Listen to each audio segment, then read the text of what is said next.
Hey YouTube land, welcome once again to another action figure review. Well, not sort of an action figure, but more of a action figure related playset that was released at, released 30 odd years ago.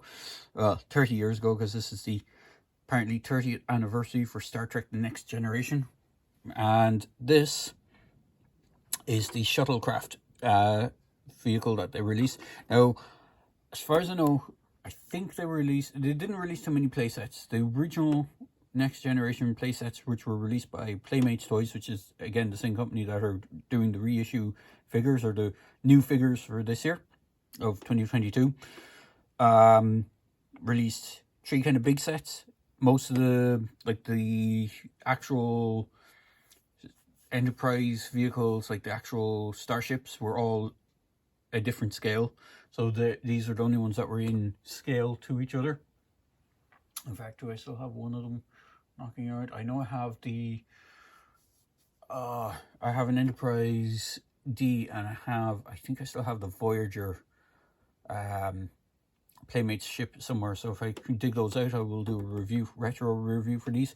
Now, this has probably seen better days. It could do it a good... I did give it a quick cleanup before this, but this was intended to be used with these scale figures, the 5-inch or 5.5-inch figures.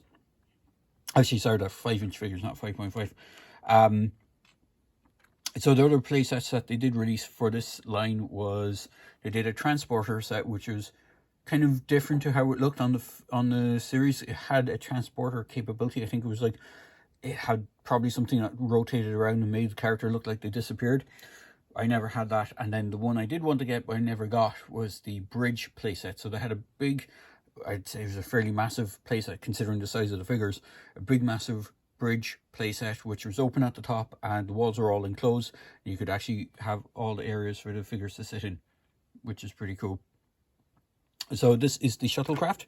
Now mine is incomplete in the sense that there's one part that I can't find. I know I have it somewhere, I'm just not sure where it is. On the back here, inside here with the seats folded up, there should be a big kind of thing that comes out on this railing. Unfortunately, I don't have that. It basically fits, it's like a engine block of some kind. I can't remember if they gave a description of it on the box, on the packaging for this thing, but it just sits in here. And when you move the seats, you can move the seats up and down for figures. So you can have seats down, you can have seats up. The other thing I'm missing are the seat belts. There should be seat belts on either side of these seats. I did take them off intentionally because when I was trying to get figures in, they kept getting in the way. So I just removed them because they're really hard to fit in. Now, the front of this thing opens up and there's stickers on the inside. I'm not sure if these have aged, as in, like, I don't know if that's the way they came intentionally. They could have been a bit brighter than this. They could have worn over time, but you can see the seatbelt here. It was very similar to what the seatbelt on the back of the double seats are. And what's cool about these, if I just pop this open, there's a little clasp here and a piece that folds up. If you have the new figures, you can even bend their leg a bit better than the old figures, and you can actually sit the new figures quite comfortably. In fact, you probably don't even need to bend the legs because the original figures' legs weren't intended to be bent on when sitting. You can have them sit in quite nicely into this thing.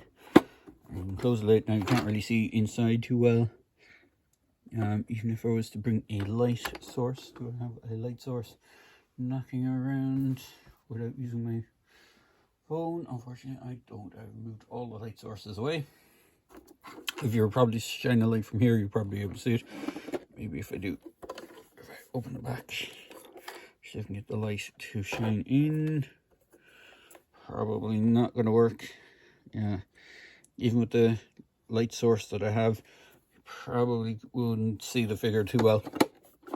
But the thing about this is, it is electronic. Now, design-wise, the back is very underscaled.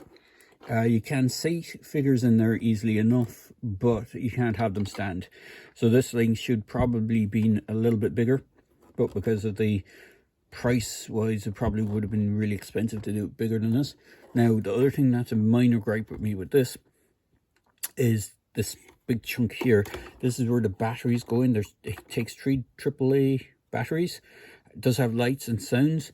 It would have been so nicer if they could have incorporated the batteries into the nacelles, because that's the only area that lights up. And there is wheels on the bottom of this, so if you wanted to roll around, it would roll around.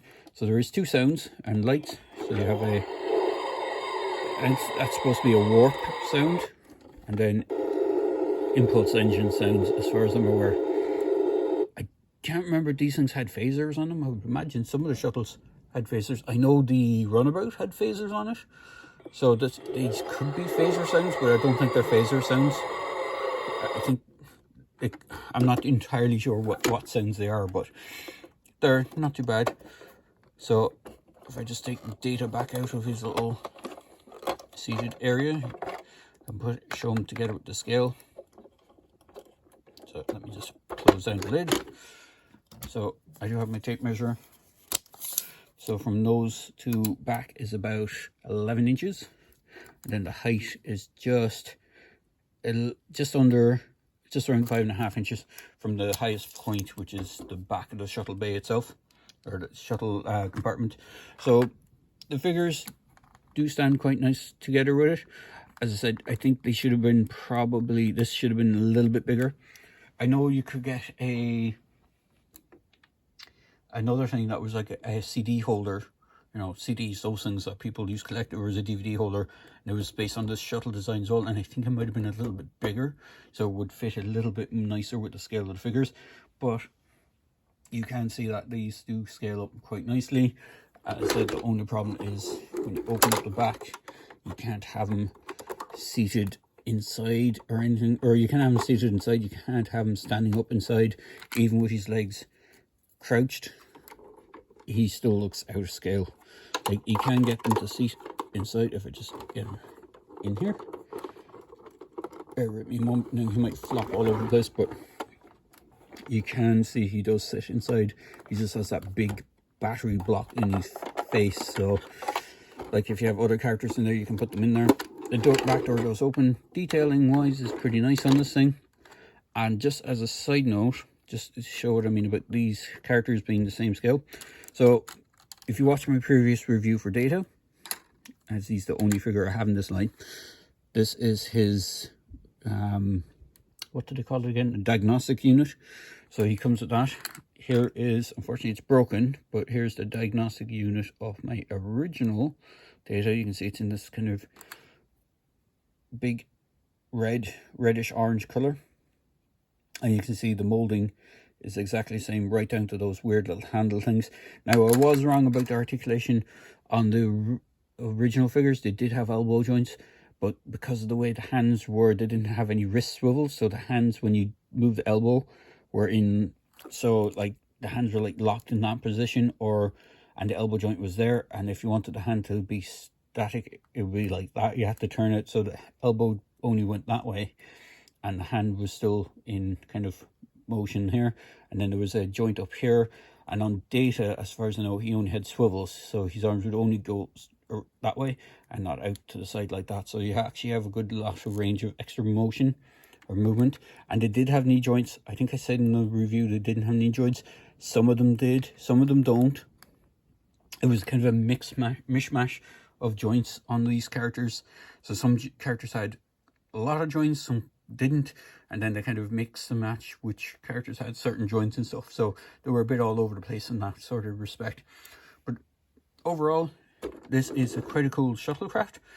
It does fit quite nicely. It does, I've always thought it fitted 3¼ inch line a little bit better. So like a 4-inch figure looked far more in scale to the shuttle than the 5-inch scale figures. As I said, it should have been probably a little bit bigger. It would have been a lot nicer, but probably for costs, they tried to keep the cost down a small bit, so they rescaled it. I don't know how the playsets stack up with these new figures. If I can get one of them, I will do a review. They did do a couple of playsets for the DS9, I think, and maybe Voyager had one. I know there is almost certain there's a runabout shuttle similar to this for the DS9 characters, and for the movie Generations, they actually did a warp core engineering set for the Enterprise. So if I can pick up any of those, I'll do a review for those. But all in all, this is a review for this little shuttlecraft. It's not a bad little thing. If you can get one at a reasonable price. Now, I can't remember what I paid for this. I actually got this, I didn't buy this back in 1982. I got it way later, and I got it loose, so they didn't have the box with it anyway, but the electronics still worked on it, which is quite nice, and they still do today, as evidenced by the warp sounds. So not bad. It could have been improved back in the day, even by today's standards, but if they are planning on reissuing the vehicles for this line along with these figures, I do hope they might go back and do this, but maybe upscale it a touch just so it looks a little bit better in the characters, and maybe retool that back area where the buttons are, have the buttons down here maybe on the nacelles instead of inside, and you have more room for improvement on the compartment for holding the figures. So there you go, guys. I hope you enjoyed this quick video review for the old vintage Playmates shuttlecraft Goddard from Star Trek The Next Generation line. And as always, please feel free to like, comment, and subscribe to my channel. Cheers!